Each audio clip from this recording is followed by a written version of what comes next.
नमस्कार साथियों, तैयारीपुर के डिजिटल प्लेटफॉर्म पे मैं अवनीश कुमार आप सभी का हार्दिक स्वागत करता हूं। इस क्लास में हम लोग एक और नए अधिगम के सिद्धांत की बात करेंगे और ये सिद्धांत जिसका नाम है कॉग्निटिव फील्ड थ्योरी, और इसको देने वाले जो प्रतिपादक हैं इसके उनका नाम है कर्ट लेविन, कुर्ट लेविन या कुर्ट लेविन भी हिंदी में इसको कहा जाता है। ठीक है, देखिए क्या नाम है। नाम है सबसे पहले तो साइकोलॉजिस्ट का नाम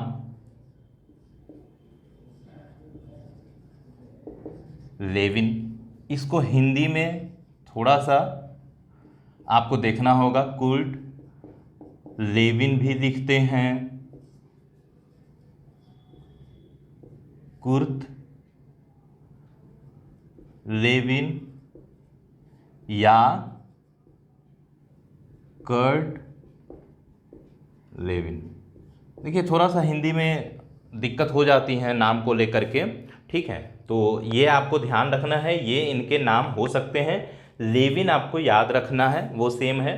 यहाँ पे चूंकि क्या है, कुर्त, कर्त या कुर्ट भी इसको क्या करते हैं, प्रोनाउंसिएशन करते हैं, हिंदी में लिख देते हैं। ठीक है, तो इससे आपको कन्फ्यूजन नहीं होनी चाहिए। तीनों नाम याद रखिएगा, लेविन याद रखिएगा। ठीक है, इनका जो थ्योरी है उसका नाम क्या है वो देख लीजिए, क्योंकि नाम भी इनके क्या है, 3-4 नाम है और उस नाम को लेकर के एग्जाम में सवाल आते हैं और फिर कन्फ्यूजन बढ़ जाती है। ठीक, तो सबसे पहला तो इनका नाम क्या है, इनका पहला नाम है कॉग्निटिव फील्ड थ्योरी, जो आपको बिल्कुल याद रखना है। कॉग्निटिव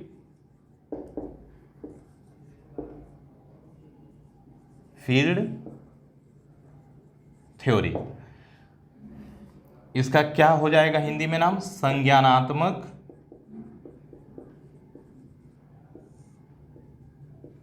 क्षेत्र सिद्धांत।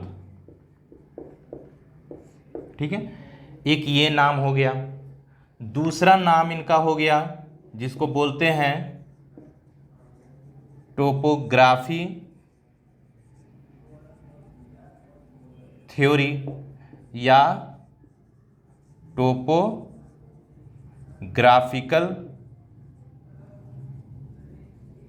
थ्योरी।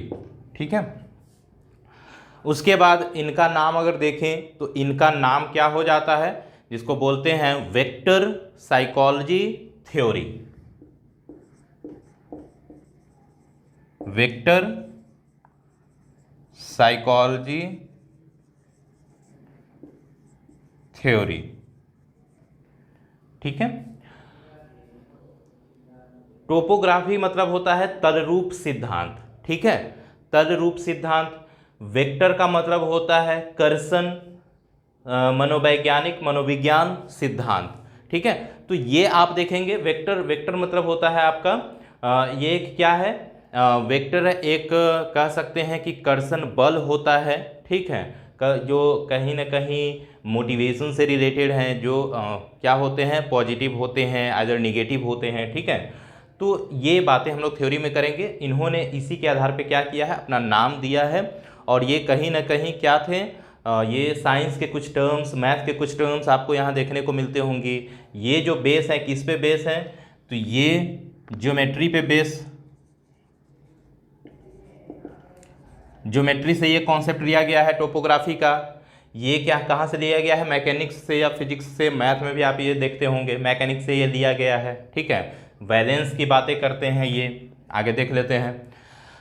तो कहीं ना कहीं इनके सिद्धांत को आप देख रहे हैं, इन 3 नामों से जाने जाते हैं। इसके अलावा भी कुछ नाम है, लेकिन जो इम्पोर्टेंट नाम है जिससे रिलेटेड एग्जाम में आते हैं क्वेश्चंस, वो इन्हीं 3 नामों से आते हैं। ठीक है, इन्होंने इन जो इन्फ्लुएंस है इनका इनके सिद्धांत में, वो कहाँ से आया है, वो आया है गेस्टाल्ट से।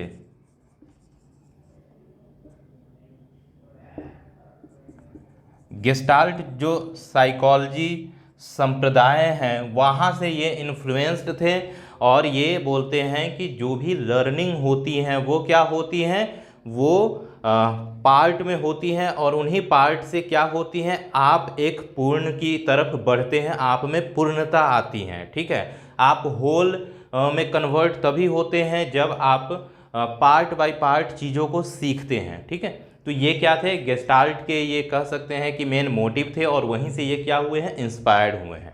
ठीक है, अब इन्होंने अपने सिद्धांत में कहा क्या है, किस कॉन्सेप्ट की बातें करी हैं, क्या इंपॉर्टेंट कॉन्सेप्ट हैं, उसके बारे में देख लेते हैं।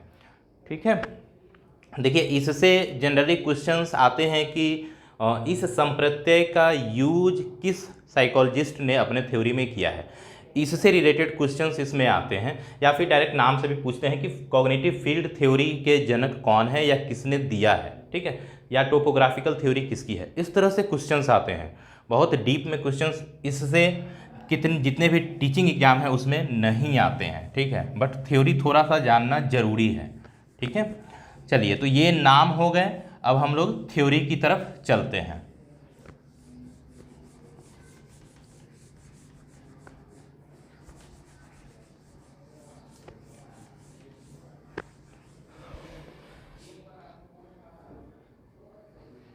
ठीक है, आइए थोड़ा सा थ्योरी के बारे में जान लेते हैं। ये जो थ्योरी हैं और इनको कर्ट लेविन को क्या कहा जाता है, तो कर्ट लेविन को कहा जाता है आधुनिक सामाजिक मनोविज्ञान के संस्थापक के रूप में इनको जाना जाता है। और इनका इतना इन्फ्लुएंस था साइकोलॉजी पे, या इस ढंग से इन्होंने अपना काम किया था कि 20वीं शताब्दी में टॉप 20 जो साइकोलॉजिस्ट का चयन हुआ था उसमें भी इनको क्या कहा रखा गया था, और इनका 18वां स्थान इनको हासिल हुआ था।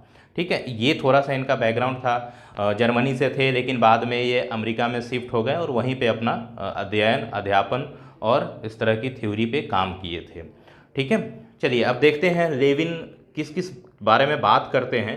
तो वो बात करते हैं कि एक व्यक्ति जो होता है वो क्या होता है, वो फील्ड जो कहीं ना कहीं फील्ड किससे संबंधित है, वो कॉग्निटिव स्ट्रक्चर से रिलेटेड है, उससे लाइफ स्पेस पे उन्होंने काफ़ी ध्यान दिया, लाइफ स्पेस पे काफ़ी वर्क किया। लाइफ स्पेस का मतलब क्या होता है, लाइफ स्पेस होता है जीवन दायरा, और जीवन दायरा क्या होता है, वो एक साइकोलॉजिकल व्यक्ति के रूप में, और जो उसके सराउंडिंग में जो साइकोलॉजिकल इन्वायरमेंट है उससे इंट्रैक्शन के दोनों के इंट्रैक्शन के माध्यम से ही क्या होता है, व्यक्ति में लर्निंग होता है, व्यक्ति चीज़ों को सीखता है, हैबिट डेवलप करता है।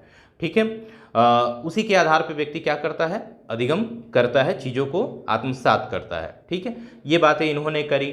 साथ ही साथ कुछ बातें बताएं, जैसे सीखने में कुछ बैरियर आते हैं, बैरियर मीन्स कि कुछ बाधाएं आ जाती हैं, उसकी बात करते हैं। सीखने में ये क्या बताते हैं कि सीखना क्या है, सीखना है ऑर्गेनाइजेशन ऑफ इन्वायरमेंट, मतलब कि इन्वायरमेंट आपको कैसे मिल रहे हैं, किस प्रकार के इन्वायरमेंट में आप रहते हैं और उसको किस ढंग से आप संगठित करते हैं, किस ढंग से ऑर्गेनाइज करते हैं। ठीक है, इसकी बात वो करते हैं। ठीक, साथ ही साथ वो एक व्यक्ति को क्या मानते हैं, एक सिर्फ व्यक्ति नहीं मानते हैं, वो व्यक्ति को मनोवैज्ञानिक व्यक्ति के रूप में क्या करते हैं, प्रत्यक्षीकरण करते हैं, परसीव करते हैं। ठीक है, जो बहुत सारे फैक्टर्स से क्या होते हैं, इन्फ्लुएंस होते हैं, बहुत सारे फैक्टर्स को क्या करते हैं, खुद से प्रभावित भी करते हैं, परिस्थितियों को खुद से चेंज भी करते हैं और सीखते हैं, इसी के दौरान वो सीखते हैं। ठीक है, व्यक्ति जब एक कह सकते हैं लाइफ जो स्पेस होते हैं, जीवन दायरा होता है, उससे जब दूसरे जीवन दायरा में जाते हैं तो वो क्या करते हैं, उसमें कुछ चेंजेज लाने की कोशिश करते हैं और उन्हीं चेंजेज के आधार पे हैबिट डेवलप होती है और फिर वो सीखते हैं। इसकी बात करते हैं कौन, लेविन करते हैं कि प्राणी क्या है और वातावरण एक दूसरे को क्या करते हैं, प्रभावित करते हैं, अंतःक्रिया एक दूसरे के साथ करते हैं और इसी के परिणाम स्वरूप क्या होता है, सीखना जो प्रक्रिया होता है वो घटित होता है। ठीक है, तो अब देखिए इन्होंने क्या बताया है कि जो सीखना होता है या जो व्यक्ति के बिहेवियर में क्या होते हैं, चेंजेज होते हैं, वो किसके मार्फत होते हैं, कैसे होते हैं, उस पर इन्होंने बताया है। ठीक है, तो जो बिहेवियर होता है वो क्या होता है, वो होता है function of personality and environment. ठीक है, पर्सनालिटी और इन्वायरमेंट होते हैं। अब देखिए इसमें क्या है, बिहेवियर है, बी फॉर बिहेवियर, कि बिहेवियर में चेंजेज कहाँ से आए, जब पर्सन और इन्वायरमेंट, पर्सन और इन्वायरमेंट में जब इंटरेक्शन होता है, ठीक है, तभी क्या होता है, इंसान सीखता है या कोई भी व्यक्ति सीखता है, ठीक है। तो इन्होंने क्या बताया है, व्यवहार के लिए इन्वायरमेंट और पर्सन्स के बीच में इंटरेक्शन होना जरूरी होता है और इसी के माध्यम से एक व्यक्ति क्या करता है, लर्निंग करता है, अधिगम करता है। इसीलिए इन्होंने जो टीचिंग में इम्प्लीमेंटेशन, अगर इस थ्योरी का अगर देखा जाए तो क्या था कि एक टीचर को एक स्टूडेंट के बिहेवियर में चेंजेज लाने के लिए उसके पर्सनालिटी और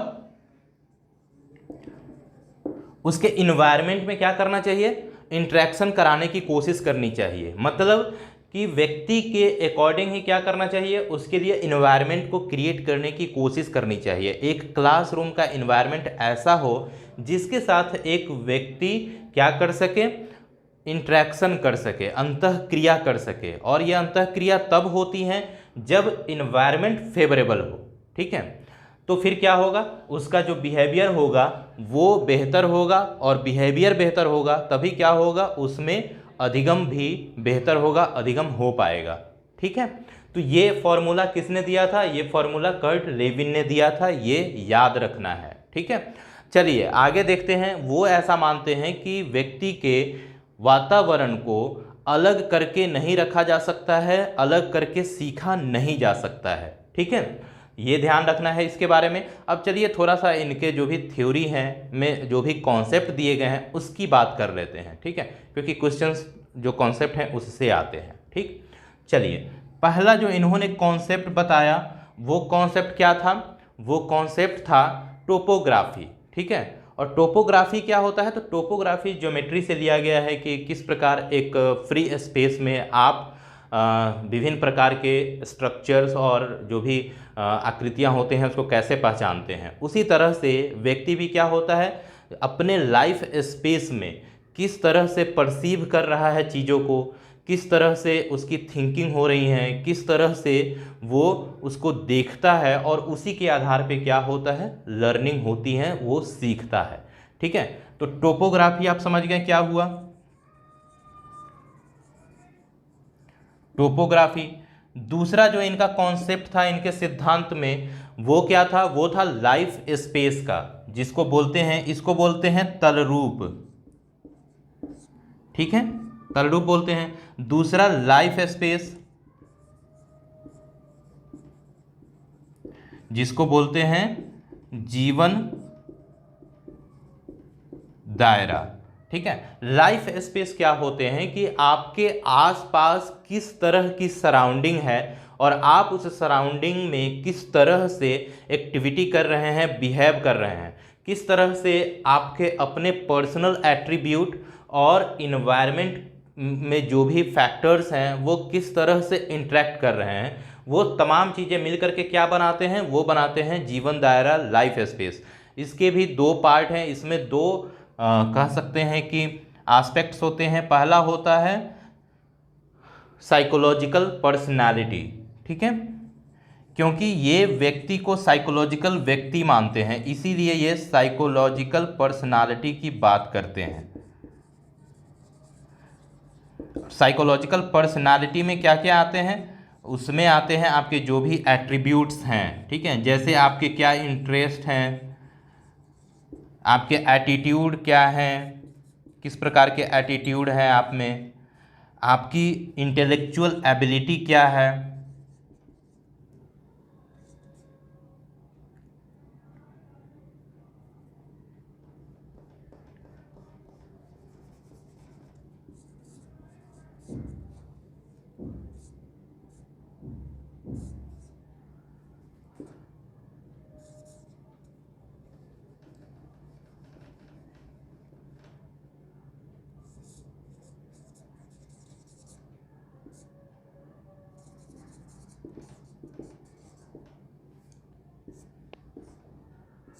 और आपके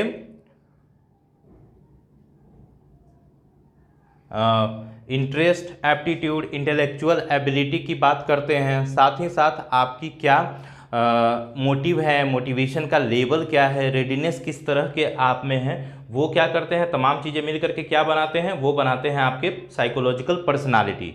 ठीक है, अब क्या होता है, एक पार्ट तो ये हो गया, दूसरा पार्ट होता है जिसको बोलते हैं साइकोलॉजिकल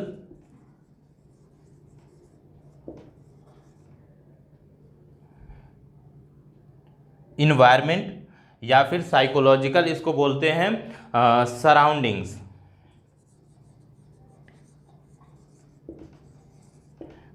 इसमें क्या आएंगे, तो इसमें जो भी आपके आसपास के इन्वायरमेंट है, मतलब आपके सोशल एंड फिजिकल जो इन्वायरमेंट होते हैं वो इसमें आते हैं।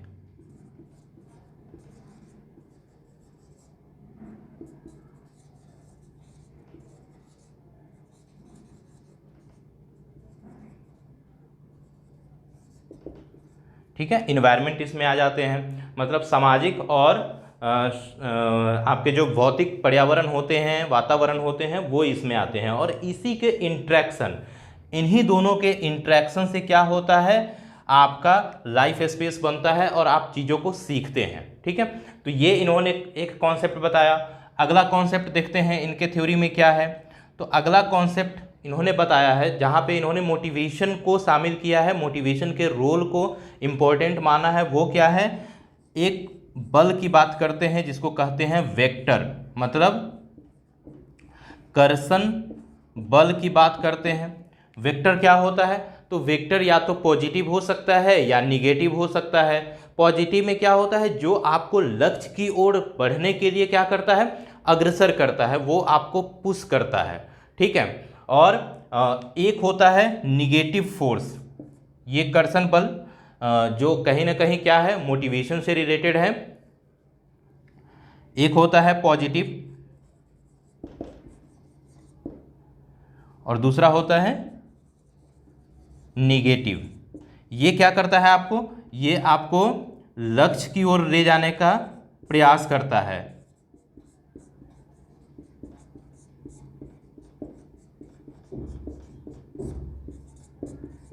और ये क्या करता है, ये आपको लक्ष्य से दूर ले जाता है। ठीक है, तो ये ध्यान में रखना है आपको कि जो वेक्टर होते हैं वो क्या होते हैं, एक मोटिवेटिंग फैक्टर है जो आपको क्या करता है, मोटिवेट करता है, या तो आपको क्या करता है, लक्ष्य की ओर ले जाता है, या फिर लक्ष्य से दूर ले जाने की कोशिश करता है। जो लक्ष्य की ओर ले जाता है वो क्या होता है, पॉजिटिव वेक्टर, और जो आपको लक्ष्य से दूर ले जाता है वो क्या होता है, निगेटिव वेक्टर। ठीक है, तो यह क्या है, मोटिवेटिंग फैक्टर्स हैं। एक मोटिव आपको हमेशा क्या करता है, मोटिवेट करने की कोशिश करता है। ठीक है, तो ये आपने कॉन्सेप्ट देखा। चलिए अगला जो कॉन्सेप्ट है वो देख लेते हैं, उसको यहाँ मैं मेंशन कर देता हूँ। अगला कॉन्सेप्ट है, जब भी आप देखते होइएगा फिजिक्स पढ़ते होंगे या फिर मैथ पढ़ते होंगे या आप साइंस के सब्जेक्ट पढ़ते होंगे, वेक्टर होता है तो वेक्टर के साथ एक और कॉन्सेप्ट होता है वो यूज होता है। ठीक है, वो क्या होता है, वैलेंस होता है, मतलब इसको क्या बोलते हैं, सदिश। ठीक है, अब देखिए वेक्टर में क्या होता है, जब वैलेंस क्या होता है, जब वेक्टर में दिशा को ऐड कर दिया जाता है, मतलब डायरेक्शन को ऐड कर दिया जाता है। ठीक है, जब क्या होता है, वेक्टर प्लस डायरेक्शन, ये क्या हो जाता है, ये आपका हो जाता है वैलेंस। ठीक है, और वैलेंस में क्या होता है, तो ये आपको एक तरह से जो भी आप वर्क करते हैं, जो भी आपका मोटिवेशन होता है, उसको क्या करता है, एक सही दिशा देने की कोशिश करता है। ठीक है, ये हमेशा आपको गोल की तरफ लेके जाने का कार्य करता है, गोल की तरफ अग्रसर रखता है। ठीक है, ये होता है क्या, बैलेंस होता है। ठीक है, अगला चलिए, अगला इन्होंने जो कॉन्सेप्ट दिया था वो क्या था, फॉरेन हल का। फॉरेन हल क्या होता है, तो फॉरेन हल होता है ये एक तरह से नॉन साइकोलॉजिकल एक तरह से बाउंड्री होता है। ठीक है, जहाँ पे क्या होगा, आपके जितने भी साइकोलॉजिकल सराउंडिंग्स होते हैं उसके अलावे जो इन्वायरमेंट में चीज़ें हैं वो क्या होते हैं, फॉरेन हल होते हैं। ठीक है, अगर आपसे पूछा जाए कि फॉरेन हल का कॉन्सेप्ट किसने अपने सिद्धांत में सीखने के लिए इंपॉर्टेंट माना या उसको अपने सिद्धांत में शामिल किया, ठीक है, तो ये आपको याद रखना होगा। ये कौन थे, ये कर्ट लेविन थे। और फॉरेन हल क्या होता है, ये होता है एक तरह से नॉन साइकोलॉजिकल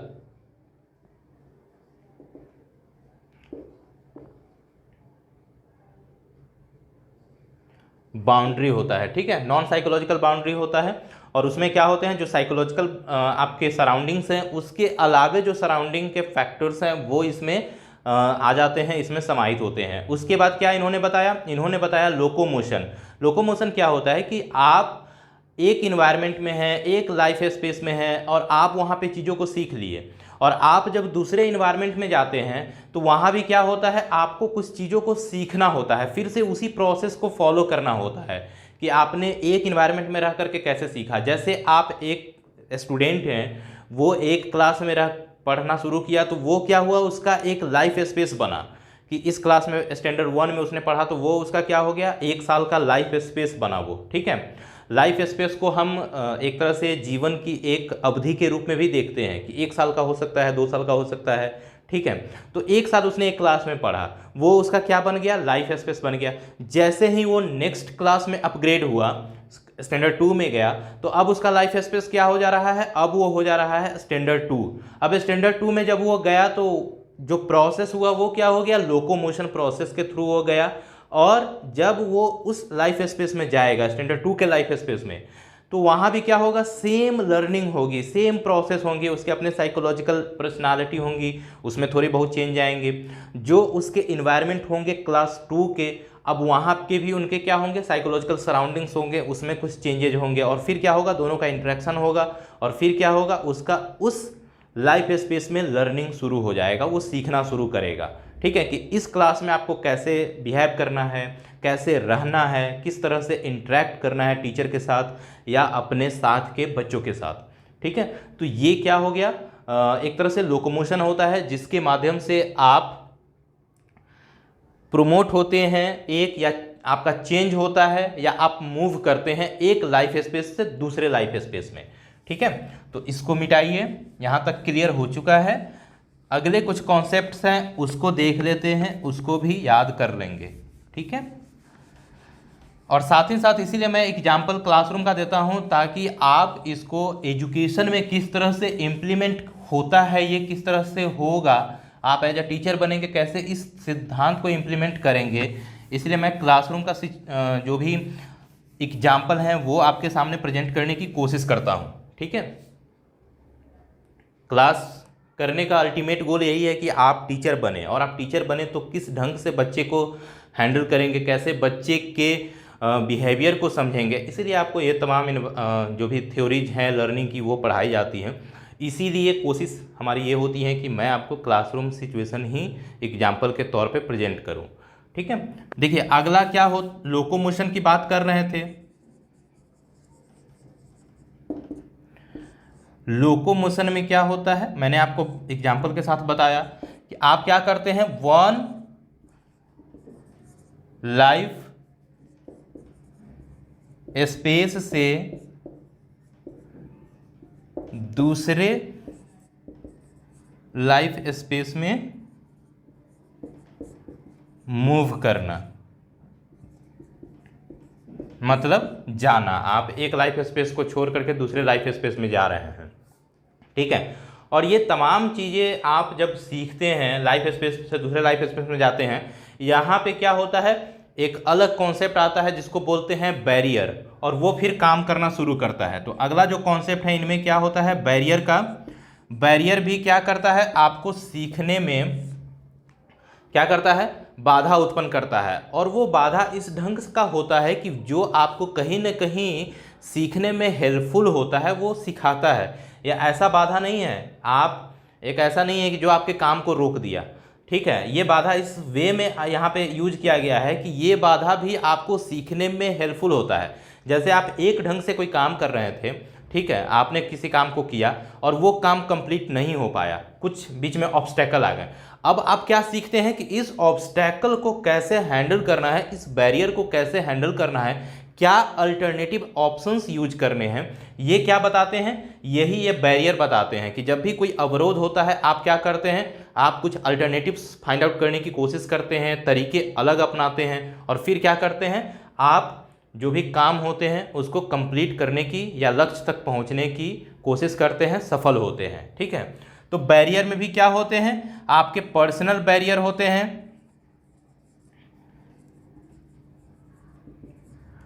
और एंड साइकोलॉजिकल बैरियर, साइकोलॉजिकल नहीं है, इन्वायरमेंटल बैरियर होते हैं।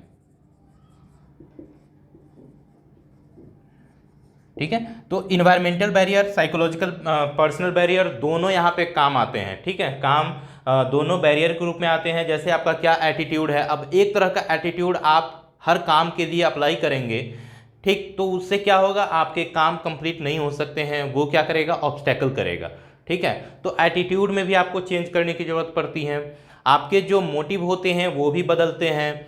आपका जो मेंटल सेट होता है, जो आपका इंटेलेक्ट होता है, वो भी क्या होता है, अगर आप एक ही इंटेलेक्चुअल एबिलिटी आपकी है कुछ और आप एक ही ढंग से क्या कर रहे हैं, किसी कार्य को करने की कोशिश कर रहे हैं, ठीक है, जो आपका एक माइंडसेट बना हुआ है किसी भी वर्क को करने का, तो वो भी क्या करता है, बैरियर के रूप में सामने आ जाता है। ठीक है, कि आप इसी तरीके को फॉलो करके पिछला प्रॉब्लम को सॉल्व किए थे, अब उसी दूसरे प्रॉब्लम के लिए आप उसी तरीका को, उसी मेंटल सेट को यूज करेंगे तो हो सकता है कि प्रॉब्लम सॉल्व ना हो। ठीक है, तो इस ढंग के जो मेंटल सेट होते हैं वो भी क्या होते हैं, बैरियर का काम करते हैं। तो ये बैरियर आपका क्लियर हो गया। बैरियर के बाद वेक्टर की बात करते हैं। वेक्टर आप देख चुके हैं, वेक्टर क्या होता है, एक पॉजिटिव होता है, पॉजिटिव जो आपको लक्ष्य की ओर लेके जाता है, जिसको क्या बोलते हैं, आकर्षण बोलते हैं। ठीक है, आकर्षण बल जो आपको लक्ष्य की ओर लेके जाता है, ये बता चुका हूँ, नाम बता देता हूँ हिंदी में। लक्ष्य की ओर लेके जाने वाला जो फोर्स होता है वो क्या होता है, वो वेक्टर का क्या होता है, आकर्षण बल होता है। और वेक्टर का जो विकर्षण बल होता है दूसरा प्रकार, वो होता है विकर्षण, जिसको निगेटिव फोर्स भी कहते हैं। और वो क्या करता है, आपको लक्ष्य से दूर रखता है, लक्ष्य से आपको दूर रखता है। ठीक है, तो ये क्लियर होंगे, कुछ कॉन्सेप्ट्स थे इनके थ्योरी में, ये क्लियर हो गए। और इनका जो वर्क आप देखेंगे, कर्ट लेविन के जो और भी कहाँ कहाँ काम किए हैं, उसमें देखिए एक इन्होंने काम किया है स्ट्रेस पे कॉन्फ्लिक्ट को लेकर के काम किया है कि कॉन्फ्लिक्ट क्यों होते हैं, और इन्होंने तीन प्रकार के कॉन्फ्लिक्ट की बातें करी हैं। लेकिन जब हम लोग एडजस्टमेंट क्लास करेंगे, एडजस्टमेंट और माल एडजस्टमेंट की क्लासें होंगी, वहाँ पे मैं कर्ट लेविन के जो 3 टाइप है कॉन्फ्लिक्ट के, उसकी बात करेंगे। जनरली इन्होंने अपने 3 तरह के कॉन्फ्लिक्ट में बताया क्या है, वो थोड़ा सा सुन लीजिए, मैं यहाँ मेंशन नहीं करूँगा। ठीक है, वो है avoidance conflict, approach conflict, approach avoidance conflict की बात कौन करते हैं, कर्ट लेविन ही करते हैं। ठीक है, इसके अलावा इनका जो वर्क है वो किस पे है, ग्रुप डायनामिक्स पे इन्होंने काम किया है। ये चूँकि सोशल जो साइकोलॉजी है उसमें इन्होंने बहुत बेहतरीन काम किया है, वहाँ भी इन्होंने, इसीलिए इनको क्या कहा जाता है, आधुनिक सामाजिक मनोविज्ञान के संस्थापक भी कहा जाता है। और ग्रुप डायनामिक्स पे इन्होंने काम किया है। उसके बाद एक्शन रिसर्च जब आप पढ़ेंगे वहाँ भी इनका काम आपको देखने को मिलेगा, वहाँ भी इन्होंने काम किया है। एक्शन रिसर्च क्या होता है, क्रियात्मक अनुसंधान, जो स्कूल और किसी पार्टिकुलर स्कूल और पार्टिकुलर क्लास में किसी भी तरह की प्रॉब्लम होती हैं उसको पता लगाने के लिए और उसको डायग्नोस करने के लिए, और प्लस उसके लिए क्या रेमेडीज होंगे उसके लिए इन्होंने जो अनुसंधान किया है वो क्या है, एक्शन रिसर्च है, जो जनरली स्कूल और क्लासरूम सिचुएशन के लिए या प्रॉब्लम को जानने के लिए होता है। ठीक है, वहाँ भी इन्होंने काम किया है। उसके अलावा जो इनका काम है वो किस पे है, तो उसके अलावा इनका जो काम है वो है एक्सपीरियंशियल लर्निंग। जो एक्सपीरियंशियल लर्निंग होती है कि अनुभव के आधार पे आप किस तरह से सीखते हैं, ठीक है, उसकी बात भी ये करते हैं, उस पर भी इन्होंने काम किया है एक्सपीरियंशियल लर्निंग पे। ठीक है। तो ये इनकी थ्योरी के जो भी कॉन्सेप्ट हैं, थ्योरी क्या है उसकी बातें हुई। अब इस थ्योरी का इम्प्लीमेंटेशन क्या होगा, कहाँ पे, स्कूल में, ठीक है, कि जब आप एजुकेशन में इसको किस तरह से इम्प्लीमेंट करते हैं। पहली चीज़ तो इन्होंने अपने थ्योरी में क्या बताया है इम्प्लीमेंटेशन में, कि आप यूज करेंगे किस चीज़ का, मोटिवेटिंग फैक्टर्स हैं। तो आप कहीं ना कहीं रीइंफोर्समेंट के यूज पे भी इन्होंने क्या बताया है, बल दिया है कि आप बच्चे के बेहतर बिहेव के लिए, अच्छे बिहेव के लिए आप क्या करेंगे, उसको आप उसको मोटिवेट करेंगे। मोटिवेट करने के लिए आप कोई भी मोटिवेशनल स्ट्रैटेजी आप क्या कर सकते हैं, अप्लाई कर सकते हैं, रीइंफोर्समेंट के रूप में, पनिशमेंट के रूप में, रिवॉर्ड अवार्ड के रूप में, ये बातें उन्होंने करी हैं, ठीक है। स्कूल इम्प्लीमेंटेशन क्या होगा वो देख लीजिए। पहला कि बच्चे को क्या करना है, आपको मोटिवेट करना है, ठीक है। और मोटिवेशन इस तरह का होना चाहिए जो उसको क्या लेके जाए, जो आकर्षण हो, जो उसको लक्ष्य की ओर लेके जाए, ठीक है, लक्ष्य की ओर ले जाने वाला।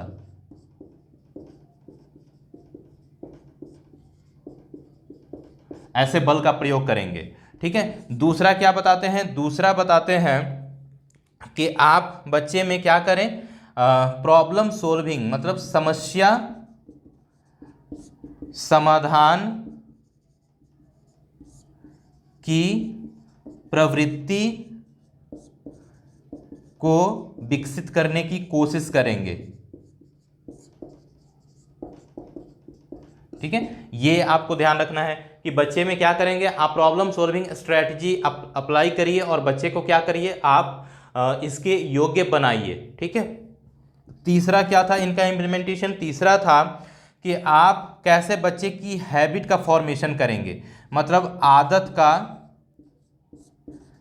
का निर्माण करना है, ठीक है। जब बच्चा लोकोमोशन मेथड के माध्यम से एक लाइफ जो उसका स्पेस है उससे दूसरे स्पेस में जाता है, तो क्या होता है, उसमें कई तरह के हैबिट का क्या होता है, फॉर्मेशन होता है। तो आदत का निर्माण आपको करना है बच्चे में। उसके बाद क्या करना है, आपको ध्यान रखना है कि बच्चे का जो पर्सपेक्टिव है वो किस ढंग का हो, किस तरह से आप जो विभिन्न तरह के पर्सपेक्टिव हैं, परिप्रेक्ष्य हैं, उसको किस तरह से अप्लाई करेंगे, ठीक है। जैसे ही बच्चा एक लाइफ स्टाइल से और या लाइफ स्पेस से दूसरे लाइफ स्पेस में जाता है, उसके पर्सपेक्टिव चेंज होने लगते हैं और वो आपको बेहतर देना होता है, ठीक है, ताकि इंट्रैक्शन बेहतर हो। जब इंट्रैक्शन बेहतर होगा तो उससे बच्चे का बिहेवियर में क्या होगा, डिजायरेबल चेंज होंगे, बेहतर बिहेवियर होगा और उससे क्या होगा, अधिगम बेहतर होगा, ठीक है। मतलब कि लर्निंग पर्सपेक्टिव की बात करते हैं।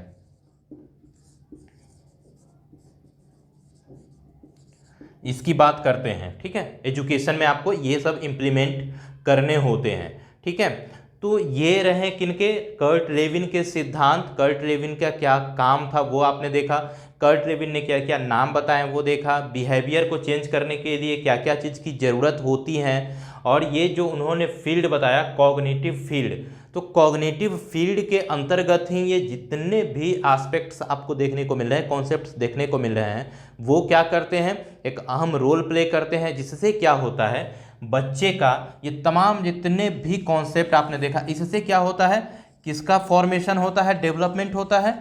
इसी से क्या होता है, बच्चे का कॉग्निटिव स्ट्रक्चर का डेवलपमेंट होता है, डेवलपमेंट ऑफ कॉग्निटिव स्ट्रक्चर। और यही कॉग्निटिव स्ट्रक्चर क्या है, इनके थ्योरी में क्या है, फील्ड है, ठीक है, जिसको क्षेत्र बोलते हैं, ठीक। तो यहां तक क्लियर हो गया कॉग्निटिव फील्ड क्या है और किस तरह से ये तमाम फैक्टर्स एक इम्पॉर्टेंट रोल प्ले करते हैं इनके सिद्धांत में और आपके अधिगम में। तो ये आपने देखा। इस क्लास को यहीं पे समाप्त करते हैं। आप इसको बेहतर ढंग से पढ़ाई करिए, चैनल को लाइक करिए, सब्सक्राइब करिए, शेयर करिए और बेल आइकन को दबाइए, जिससे कि जितने भी नोटिफिकेशन हैं वो आपको टाइम टू टाइम मिलता रहे, ठीक है। तो इस क्लास को यहीं पे समाप्त करते हैं, मिलते हैं नेक्स्ट क्लास में नेक्स्ट टॉपिक और नेक्स्ट चैप्टर के साथ। तब तक के लिए जय हिंद।